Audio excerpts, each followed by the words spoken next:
Okay, so a major senator out west has sent a number of you an email in the last 72 hours that reads, and I quote, "Thank you for your time and effort to take to contact our office. I'm sorry to inform you that the information that you've received is false.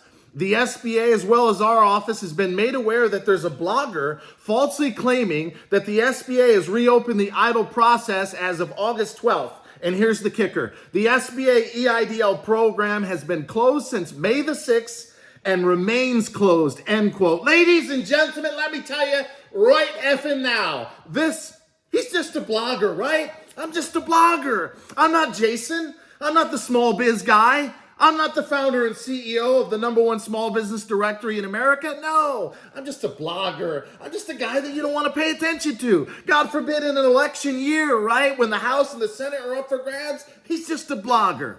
Ladies and gentlemen of the jury, I can effing promise you this, that I've stuck my hand in that cookie jar a little too far. And as was the case with Andrew Tate, who was just wiped clean of social media in the last 24 hours, Facebook, Instagram, Twitter, and YouTube in unison takes the guy making $500,000 a day off of every single platform because he went a little too hard at the deep state, the far left, cancel culture. Well, one of the reasons why I have AT&T coming to this location again on Monday is to install high-speed internet and phone lines, including a toll-free 800-something small biz number, so you always have a lifeline to me no matter what happens, because they've been shadow banning me for months, and while I have pushed a little too hard, I'm aware, I got to throttle it back just a little bit. I ain't going anywhere, and I mean no fucking where, this blogger, until you get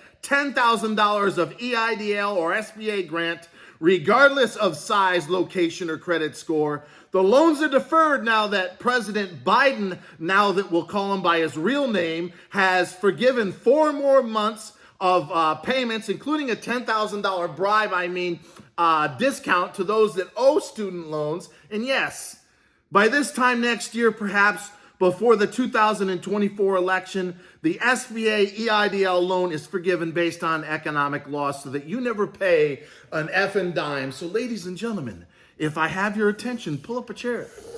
Grab a cup of coffee, ice cold beer, a glass of wine, whiskey. On a big rock, you might need it today. Here we go. All right, folks, I hope you're aware now of what's really going on. This has nothing to do with me being a blogger, but let's examine the facts. And I'm going to put a number of documentation, once again, pinned in the top comment. Let us not forget that when the SBA prematurely on May the 5th said they were out of funds or that they exhausted EIDL funds, Big Ben Cardin, chairman of the Senate Committee for Small Business, and Chris Van Hollen said, don't you be announcing the closing of the EIDL program. You have something called transfer authority. And we learned since then they had $800 million of EIDL subsidies that could leverage up to $7 billion. That's a fact. It's all over the press. It was talked about in the Senate hearing, which is an hour and 50 minutes long, and I'll put it pinned in the top. So we had the most powerful man, Mr. Ben Cardin, and Chris Van Hollen say no. Finish the job. Or to use the words that Ben did in the Senate hearing a few weeks ago, do not leave people in the lurch. And I'm here today to report to you, ladies and gentlemen, the reason why I'm being referred to as just some blogger is because I'm exposing the truth. And the truth is, despite the fact that Ben Cardin, Chris Van Hollen, Joe Manchin, and 50 other senators sent a letter to the SBA on July the 19th, demanding that they continue the program. And if you read the letter, and again, I'll put it below, it was on Twitter and YouTube last night, Joe Manchin takes issue in particular with that term unworkable. And he basically said, and read it for yourself, how dare you refer to hardworking small business owners of my state and around the country as unworkable? A lack of effort or an unwillingness to examine every file, and that includes everyone that's stuck in reconsideration looking for one more chance at an appeal, according to Joe Manchin and 50 other senators, including Ms. Feinstein's office, who was responsible for this email that I read out loud to start the beginning, is that the SBA is supposed to finish the job. And for the life of me, I can't figure out why There's 70 members of the House, 50 of the Senate that have told the SBA and Ms. Guzman, who I actually have respect for, finish the job. Give everybody at least one more chance. And I suggested if you got a minimum credit score of, let's say, 580 to 600, you got your tax returns, your 4506T, your approved amended returns, you can show us some ID and avoided corporate check, we'll give you one more chance. Or once again, do not leave anyone in the lurch. That's what Ben Cardin said. And by the way, Ms. Feinstein, and I have the utmost respect for you in the office of the Senate and the House, I have a question for you. If it's really true, and I wanted to use the real name of this constituent advocate, but my lawyer said don't do it. They said the EIDL SBA EIDL program's been closed since May 6th and remains closed. Really? Then why did Ben Cardin in the Senate hearing a few weeks ago tell Patrick Kelly, basically one notch down from Ms. Guzman, get the language off the website that you've exhausted EIDL funds? 2 days later, they did what?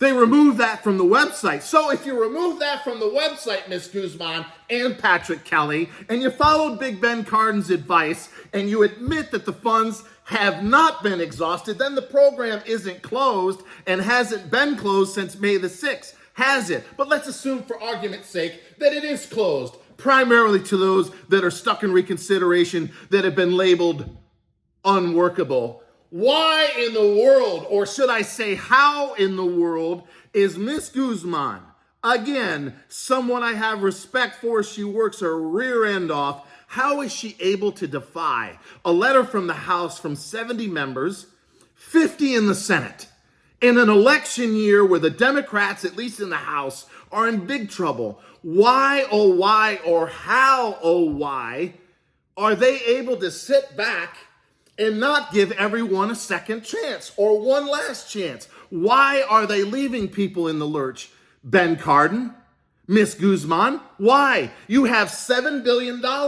It's been clearly written about, and I'll include a bizjournal.com article, which basically said there's $7 billion sitting there. Everybody acknowledges it. Ben Cardin, 120 members of the House and Senate said, finish the job. Give everyone a chance who's eligible to get the EIDL loan increase that they were promised. But for whatever reason, and it's in this article, if you can believe it, the SBA is trying to say, wait for it, there's a lack of demand. Really? There's a lack of demand. Nobody wants to get their EIDL loan increase, which means I'm sitting here every day, 417 videos deep over 2 years, never charged anyone a dime, no matter what those scammers and con artists that are stealing my name and face are trying to tell you and everybody else. No one has paid me a single fucking dime to raise over $3, maybe even $4 million for the small business community. And I'd rather be doing something else, to be honest with you, than sitting here 2 years deep, screaming my head off, probably about this close to being tossed off social media, because I understand the game. I understand what they're trying to do. They're trying to say that you and I are the backbone of this country. We are 99.9% of every U.S. corporation, 33 million strong, 80% of which are one man or one woman in a dream. And yet, here we are, 400 and some videos deep. God knows how many blood pressure pills I've had to inhale just to survive, and we're still begging for the $10,000 EIDL grant that we were promised in the CARES Act. We've all seen over $80 billion, I think it was another $3 billion for ammunition today go overseas to fight another foreign war. And while I have tremendous empathy from those that are stuck in that situation, how in the world, somebody tell me in the comments, can we spend $80 billion to kill, in many cases, innocent men, women, and children, but we can't pass the hard-hit Small Biz Act, currently stuck in the Senate, sponsored by Ben Cardin, for a measly $6 billion? We have to go as far to say that the program's been closed since May the 6th, and it remains closed when everyone knows that certain senators are working on issues and errors. And if it is closed, Ms. Feinstein, please explain to me, why did the SBA 2 months ago, after the May 6th deadline, quietly send an email that I read out loud that basically said, if you'd like us to mail you, U.S. Post Office, mail you your closing docs, fill out this information and send me an email, of which many of you did. And 6 or 7 weeks later, some of you got a response and a phone call. Congratulations.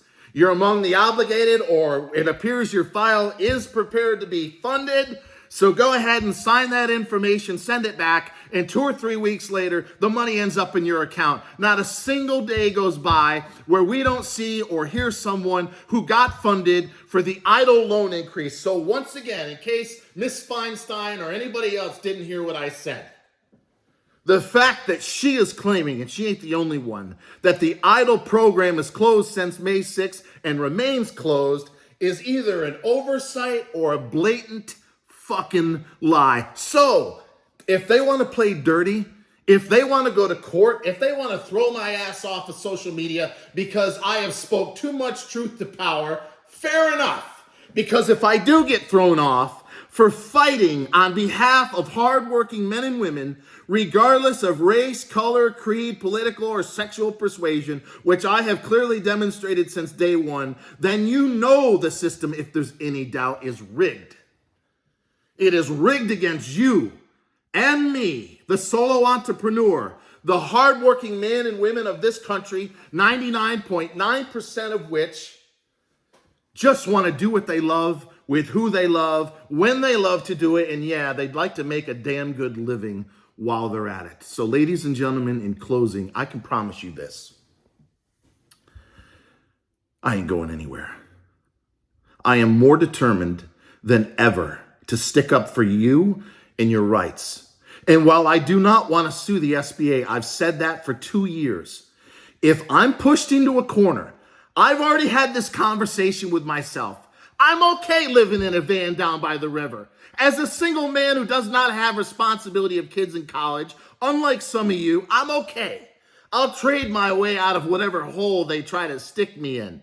But I will throttle it back just enough so I continue to have a voice, so that I can continue to remain in the fight to make sure, as I've said since day one, that you get the $10,000 grant you were promised in the CARES Act. They defer these damn loans another 6 months like they just did for student loans beyond the election. And yes, if you suffered an economic loss regarding the pandemic, you should not have to pay the SBA a friggin' dime. In other words, forgive that loan and treat it just like PPP. So, until next time, always remember that I love each and every single one of you, and I hope to see you at trysmallbiz.com.